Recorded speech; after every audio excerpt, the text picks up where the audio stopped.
오늘은 홈 디바이스의 모든 것. 댓글들 보니까 집에서 하는 홈케어들, 홈 디바이스들 여쭤보시는 댓글들이 많더라고요. 광고 제의도 들어왔는데 광고하면 제가 솔직하게 말씀 못 드릴 것 같아서 진짜 솔직히 하려고 광고 없이 제 생각, 소신대로 말씀드릴게요. 시작하겠습니다.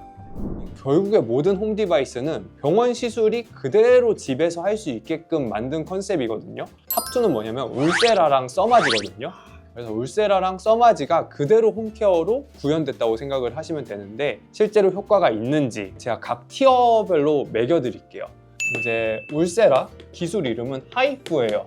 하이프가 뭐냐면 고강도 접속 초음파라는 거거든요. 그래서 초음파를 굉장히 강력하게 우리 진피층이랑 근막층에다가 쏴준다고 생각을 하면 돼요. 우리가 옛날에 유리 같은 거 햇빛 이렇게 오면 얘네들 모아가지고 굉장히 강력하게 에너지 해서 막 종이 태우고 이런 거 해봤어요? 뭔지 알죠 이거? 얘네들은 음파긴 하지만 이런 원리를 이용해서 각각 엄청나게 강력한 열 에너지를 형성하는 거예요. 이게 근막층에 이제 다다르게 되면 얘네들이 정말 높게는 한 70도까지 오른다고 하거든요. 순간 온도가. 그렇게 되면 우리가 오징어 불에 구우면 쪼그라들잖아요. 그러면서 안에 있는 근막이 쪼그라들면서 쫙 달라붙게 되겠죠. 그래서 리프팅이 되는 원리예요. 실제로 진짜 리프팅 효과가 나려면 53도에서 60도 이상은 올라야 돼요. 예를 들어서 40도로 자주 하는 것보다 70도로 한번 찍는 온도가 일어나야지 리프팅이 일어난다는 말이에요. 실제 가정용 홈케어는 우리가 안전상의 이유로, 법률상의 이유로 해봤자 한 40도에서 50도 사이에 놀아요.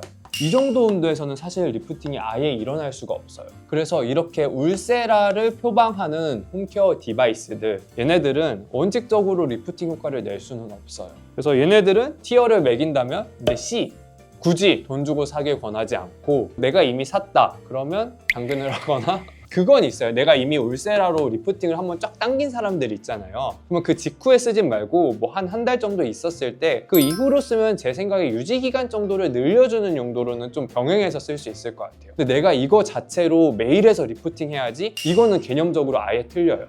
이번 써마지.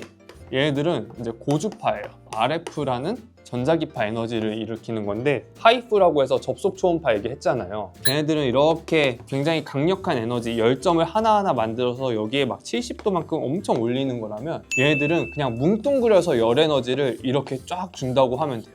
이거를 이제 벌크 히팅이라고 부르는데 열 에너지를 이렇게 데펴준다고 생각을 하면 돼요. 그러면 써마지가 더 아프겠네요. 근데 달라요. 얘네들은 70도였잖아요. 아까 하이프는. 근데 얘 같은 경우는 60도 정도? 온도가 조금 더 낮죠. 그래도 아까 제가 말씀드린 한 53도에서 뭐 63도 얘네들은 넘기 때문에 이런 식으로 확 조여져서 피부의 타이트닝과 리프팅을 내는 거예요. 근데 얘네들도 우리가 한 40도까지니까 아까 거랑 같은 원리로 집에서 했을 때 그렇게 큰 의미는 있을 수가 없죠. 그래서 얘네도 아까 거랑 똑같이 C 줍니다. 돈 주고 사기는 좀 그렇고 피부과에서 리프팅을 받았을 때 한 달 정도 후부터 유지기간 올려주는 용도로 조금 쓸 수 있다. 세 번째는 포텐자 들어보셨어요? 바늘 고주파. 근데 사실 집에서 바늘 고주파는 없고 여기에 약간 홈케어랑 비슷한 게 MTS라는 거거든요. 최근에 막 다이소에서도 막 팔고 하는 그 바늘 롤러로 막 이렇게 하는 게 있어요. 그러면 이제 얘네들은 바늘 고주파 포텐자에서 고주파 뺀 거죠. 바늘만 있는 거야. 그런 미세한 바늘 같은 것들이 이제 자극을 주고 상처를 주면 걔네들의 재생 효과를 좀 기대하는 거예요. 그거랑 내가 맨날 옛날에 얘기했던 게 PDRN 안 들어간다고 했잖아요. PDRN 엄청 크니까. 근데 얘가 MTS로 막 바늘을 좀 뚫어놔요, 구멍을. 그나마 이런 데로 조금 더 들어가지 않을까 이런 생각을 하는 거예요. 이제 이런 원리적으로만 봤을 때는 물론 고주파는 없지만 의미가 없지 않다. 그다음 또 얘는 되게 싸거든요. 가격 대비로 봤을 때 조금 괜찮다. 다만 어쨌든 바늘이잖아요. 그럼 감염이 될 수 있겠죠. 내가 잘못 쓰면. 그 다음에 예를 들어 편평사마귀 같이 이런 바이러스가 있었을 때 쓰면 얘네들이 주변으로 더 퍼질 수 있겠죠. 그래서 굉장히 위험할 수는 있어요. 그런 게 있는 분들은. 그런 것들을 고려했을 때 얘는 C+. 아이, 결국엔 피부과 가라는 얘기잖아. 마지막에 A까지 있어요. 이거는 돈값 한다. 이거는 피부과 가서 하는 거랑 내가 생각했을 땐 괜찮은데 약간 이런 거 있으니까 끝까지 봐주세요. 제가 최근에 레티놀을 샀는데 그 MTS랑 같이 쓰면 더 흡수 빠르게 되는 거 아니에요?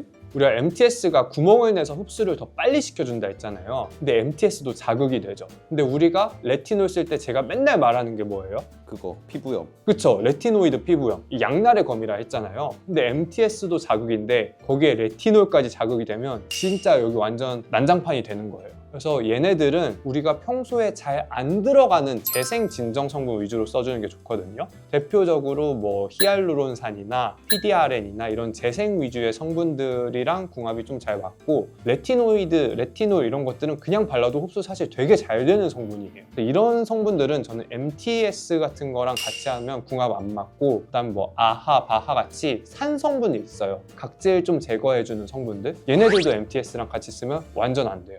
좋은 질문이었어요, 피디님. 4번은 엠페이스, EMS라고 해서 전기로 근육을 자극시키는 거거든요. 손목이나 발목 다쳤을 때 정형외과나 그 통증학과 이런 데 가면 전기 자극으로 까닥까닥까닥 해서 막 손가락 발가락 움직여 본 적 없어요? 물리치료 물리치료. 그게 이거 그 전기 자극을 이용해서 근육을 강화시키는 치료거든요. 피부과에서는 어떻게 하냐면 이 중주파를 이용해서 이렇게 웃을 때 쓰는 근육들이 있는데, 점점 나이가 들어가면서 웃을 일도 없어지고 사람이 이렇게 처지거든요. 우울해져, 표정이 항상. 그래서 웃기 더 쉽게 만들고 중안부를 약간 타이트닝 시킨다는 목적으로 엠페이스, 중안면 근육 리프팅을 되게 많이 해요. 더 웃는 상을 만들어주고 동안처럼 보이게 하는 거죠. 그래서 이런 전기 자극 쓰는 이런 홈케어 디바이스들이 있는데, 기존적으로 봤을 때 아까 거는 특정 온도 이상이 돼야지 리프팅이 일어나야 된다고 했잖아요. 근데 사실 얘는 그런 건 없거든요. 그래서 얘네들 집에서 그냥 좀 꾸준히 쓰면 우리가 원하는 근육들을 타겟해서 썼을 때 걔네들이 더 강화가 돼요. 그래서 얘네들은 아까 거보다 티어가 높아요. 단점이 뭐냐면, 우리가 PT 받고 헬스장 근육 운동하면 근육이 어떻게 돼요? 붙겠죠. 그렇죠. 근육이 붙고 점점 더 커지잖아요. 근데 우리가 이거는 피부과에서 의사들이 해부학적으로 정확한 위치에 딱 타겟을 해요. 거기에만 타겟을 해서 되는데, 우리가 집에서 그런 해부학적 지식이 우리들은 잘 모를 수 있잖아요. 그래서 만약에 막 다 이렇게 해, 그러면 전반적으로 오히려 모든 전반적인 근육이 강화되면 얼굴 전반적인 근육이 조금 더 커질 수 있잖아요. 더 자극이 될 수 있고. 그래서 이거 같은 경우는 기존적으로 봤을 때 집에서 쓸 수는 있다. 다만 쓸 때 우리가 정확히 좀 어디에 더 타겟해서 써야 될지 이런 것들을 공부해서 쓰면 좋겠다. 그래서 얘네들의 핵심은 사실 여기 중안면이거든요. 그래서 입꼬리부터 우리가 여기 광대까지가 입꼬리 올림근이라던가 그런 광대근들이 있어요. 여기들을 이제 강화시키면 우리가 웃는 게 좀 더 편해지죠. 그다음에 잘 붙는 부위들이 있잖아요. 그런 부위들 하시는 것도 도움이 돼요. 그래서 얘 같은 경우는 저는 B-. 추천하진 않아요. 그냥 집에 있으면 잘 쓸만하다.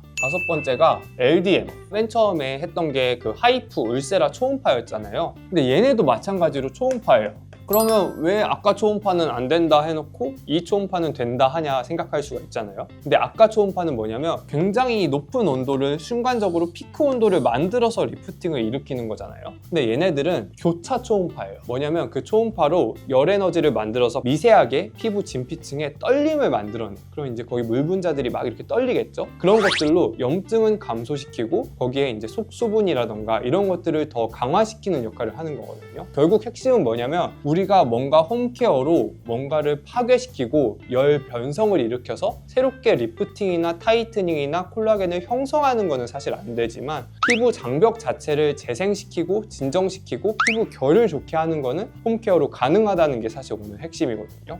LDM이 그게 가능하기 때문에 오늘 그거를 좀 말씀드리는 거예요. 아까 거랑 지금 거랑 가장 차이는 뭐다? 최고 온도가 중요한 장비들이 있잖아요. 얘네들은 사실 홈케어를 안 하는 게 좋고, 반대로 최고 온도보다는 하는 주기라던가 빈도가 자주 할수록 좋은 것들이 있잖아요. 이런 것들은 이제 홈케어로 괜찮은 거죠. 만약에 내가 어느 정도 그 예산 버젯이 있고 홈케어 디바이스를 사려고 한다 그러면 앞에 거 같은 리프팅 기기보다는 LDM류에 돈을 쓰는 게 훨씬 더 합리적인 결론이겠죠. 가격대가 어떻게 형성돼 있어요? 얘 같은 경우는 최근에는 이제 낮은 가격대는 30만 원대부터 나오고요. 조금 비싼 거는 100만 원 초반까지 있어요. 낮은 가격이랑 비싼 거랑 무슨 차이가 있어요? 좀 차이가 있는데, 초음파는 주파수의 개념이 있는데, 헤르츠 맞아요. 오, 피디님 맞죠. 헤르츠가 있어요. 총 원래 4개가 있거든요. 이 헤르츠가 높을수록 더 빨리 떨린다는 거잖아요. 대신 더 짧게 들어가요. 그러니까 더 얕게 들어가요. 얘네들은 더 천천히 이렇게 되는 대신 더 깊게 들어가겠죠. 근데 사실 여기서 핵심 헤르츠는 뭐냐면, 이 3Hz랑 10Hz가 실제 효과를 내는 핵심 헤르츠거든요. 그러니까 헤르츠가 높을수록 비싼 거예요? 헤르츠가 높을수록 비싼 게 아니라 여러 개를 갖고 있을수록 비싼 거죠. 30은 다 기본적으로 들어가 있고, 이제 조금 더 비싼 제품들은 1, 3, 10, 19가 다 들어있어요. 근데 봤을 때 우리가 피부가 이렇게 있어요. 여기에 표피라는 게 있고 진피가 있거든요. 그래서 뭐 1메가헤르츠 이런 것들은 더 깊게 들어갔고 19 같은 경우는 더 얕게 들어갈 거잖아요. 근데 무조건 얕게 들어가는 게 있는 게 좋은 건 아닌 게 여기에 오히려 트러블이나 이런 것들이 더 잘 생길 수 있거든요. 피부 바깥층으로 갈수록. 그래서 오히려 4개가 다 들어가서 트러블이 생기는 경우도 있어요. 그래서 뭐 무조건 4개가 더 좋다 이런 건 아니에요. 그래서 LDM 같은 경우는 메디큐브 이런 데들도 나와 있고 폼더글로 이런 것들도 나와 있고 해서 가격대가 굉장히 다양하게 형성되어 있어요. 정리하자면 굳이 비싼 거 살 필요는 없다. 그렇다고 생각해요. 물론 그냥 각자 예산에 맞춰서 이제 사면 되고 얘네 핵심 주파수들만 있는 거를 사도 무방하다고 생각합니다. 어차피 집에서 쓰는 거니까요. 오늘의 정리. 하이프, 고주파 해서 리프팅은 피크 온도를 넘어야 되기 때문에 안 된다, 홈케어로는. 다음 B 같은 경우에는 EMS나 MTS류, 그 다음에 여기 B뿔 정도의 갈바닉이나 EP, 다음 A가 LDM. 그래서 돈 있으시면 LDM 사서 시술 받고 진정 관리하면 그게 베스트다. 그러니까 오늘의 결론. 네, 그래서 오늘은 홈 디바이스의 모든 것에 대해서 알아봤고요. 구독자분들께서 홈 디바이스도 한번 좀 다뤄달라고 하셔가지고 제가 평소에 갖고 있던 생각을 오늘 좀 정리해보는 시간이었어요. 그래서 구독자분들도 나중에 한번 홈 디바이스 사보고 싶다 하시면 오늘 영상이 도움이 되었으면 좋겠습니다. 다음에 또 봐요.